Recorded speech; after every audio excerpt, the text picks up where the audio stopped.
Assalamualaikum warahmatullahi wabarakatuh. Bismillahirrahmanirrahim. Alhamdulillahilladzi nahmaduhu wa nasta'inuhu wa nastaghfiruhu wa natubu ilaihi wa na'udzu billahi min syururi anfusina wa min sayyiati a'maluna may yahdihillahu fala mudhillalah wa may yudlil fala hadiyalah. Asyhadu an la ilaha illallah wa asyhadu anna Muhammadar Rasulullah. Allahumma sholli ala Muhammad wa ala alihi wa sahbihi ajma'in. Bapak-bapak, ibu-ibu, kaum muslimin yang berbahagia, puji syukur senantiasa kita persembahkan kehadirat Allah Subhanahu wa ta'ala. Sholawat dan salam untuk junjungan kita Nabi Muhammad Sallallahu Alaihi Wasallam.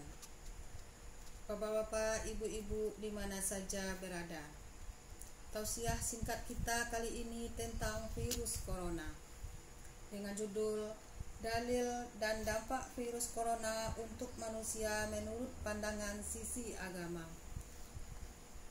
Bapak-bapak, ibu-ibu, virus corona yang hari ini populer dikenal oleh dunia dengan istilah COVID-19.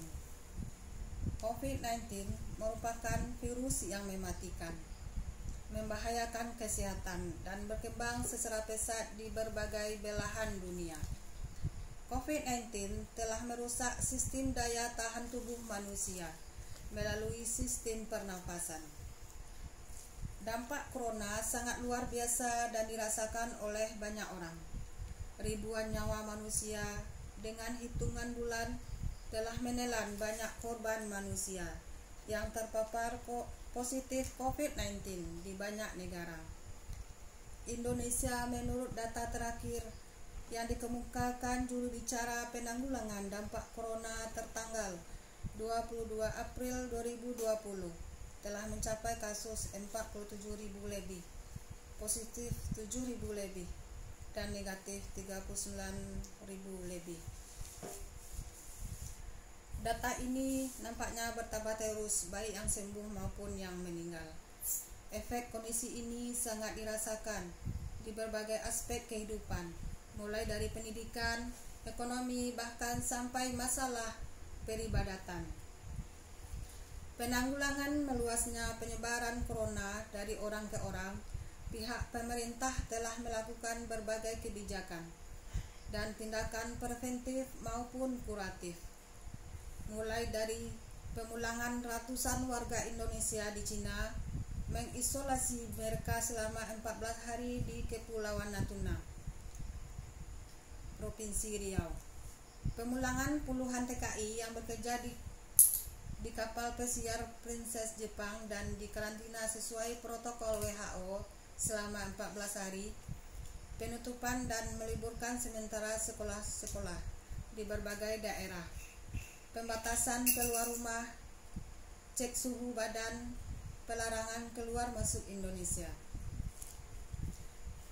Dari negara terjangkit COVID bahkan sekarang diberlakukan pembatasan sosial berskala besar oleh Presiden Joko Widodo.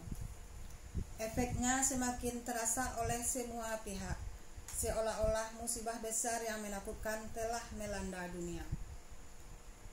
Persoalan semacam ini, Islam telah memaparkan bahwa bencana apa saja yang disebut dengan musibah datang dan pergi dikarenakan oleh beberapa faktor dan memiliki beragam tujuan.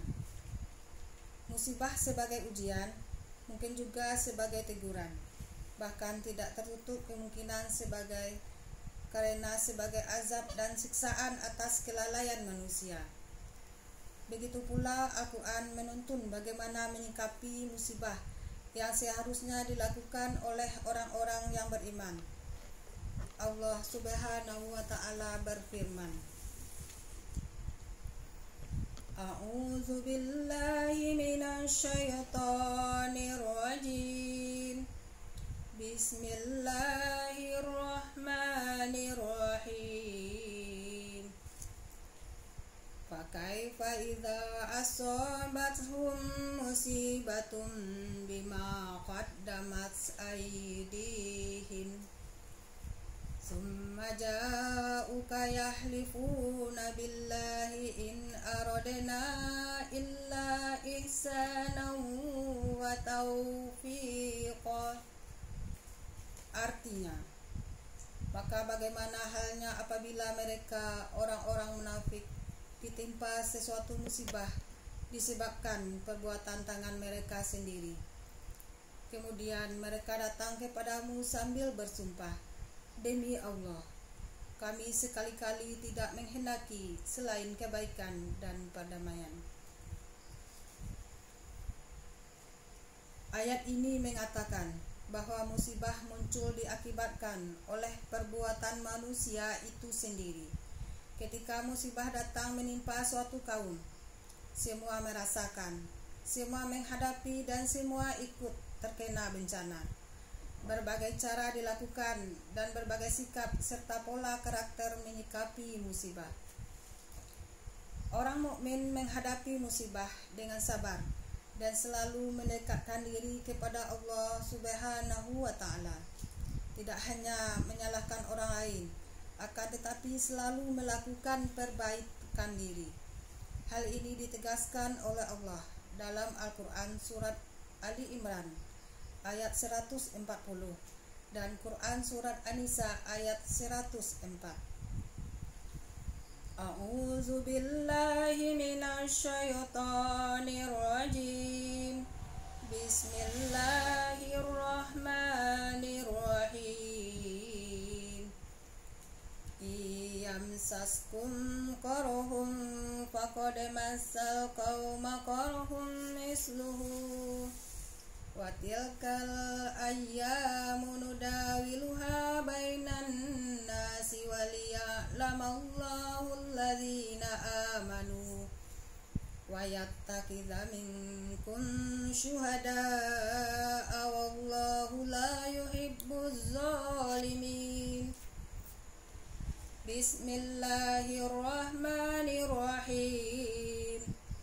Wala tahinu fi ibtigha'il qaumi in takunu ta'lamuna fa innahum ya'lamuna kama ta'lamuna wa tarjuna minallahi ma la yarjuna wa kana Allahu aliman hakima. Shadaqallahul azim. Artinya, jika kamu pada perang Uhud mendapat luka, maka sesungguhnya kaum kafir itu pun pada perang Badar mendapat luka yang serupa. Dan masa kejayaan serta kehancuran itu kami pergilirkan di antara manusia agar mereka mendapat pelajaran, dan supaya Allah membedakan orang-orang yang beriman dengan orang-orang kafir, dan supaya sebagian kamu dijadikannya gugur sebagai syuhada, dan Allah tidak menyukai orang-orang yang zalim. Kemudian arti dari Quran surat An-Nisa ayat 104. Janganlah kamu berhati lemah dalam mengejar mereka. Jika kamu menderita kesakitan, maka sesungguhnya mereka pun menderita kesakitan pula, sebagaimana kamu menderitanya, sedang kamu mengharap dari Allah apa yang tidak mereka harapkan, dan adalah Allah Maha mengetahui lagi Maha bijaksana. Kedua ayat ini jika diartikan kepada musuh, maka musuh bersama itu adalah COVID-19 yang mesti dihadapi secara bersama. Sikap bijak menghadapi musuh tidak berputus asa dan hilangnya harapan, selalu patuh mengikuti protokol penanganannya yang secara arif dan bijaksana. Ikuti trik yang disepakati. Jaga jarak, selalu menjaga lingkungan bersih. Badan sehat, selalu cuci tangan dengan menggunakan sabun serta memakai hand sanitizer. Perlu ditegaskan bahwa umat Islam itu akan sehat dan terjauh dari berbagai virus. Karena ajaran Islam merupakan ajaran yang menyehatkan. Mandi dan wudhu merupakan cara membersihkan dari berbagai kotoran minimal 5 kali sehari semalam. Umat Islam memakan makanan yang halal lagi baik dan tidak boleh memakan makanan seperti memakan binatang yang bertaring, berkuku tajam, karena kedua karakter binatang ini berpotensi membawa virus. Dengan demikian, konsisten dan komitmen mengamalkan ajaran Islam sesuai syariat, maka insya Allah virus apapun tidak akan menjangkiti diri umat yang bersih. Semoga kita terpelihara dari berbagai virus, dan harapan kita badai corona cepat berlalu. Berjuang dan berdoa. Inilah yang bisa saya sampaikan ke hadapan bapak-bapak, ibu-ibu. Terima kasih atas segala atensinya, dan mohon maaf atas segala sesuatu yang tidak pada tempatnya. Wassalamualaikum warahmatullahi wabarakatuh.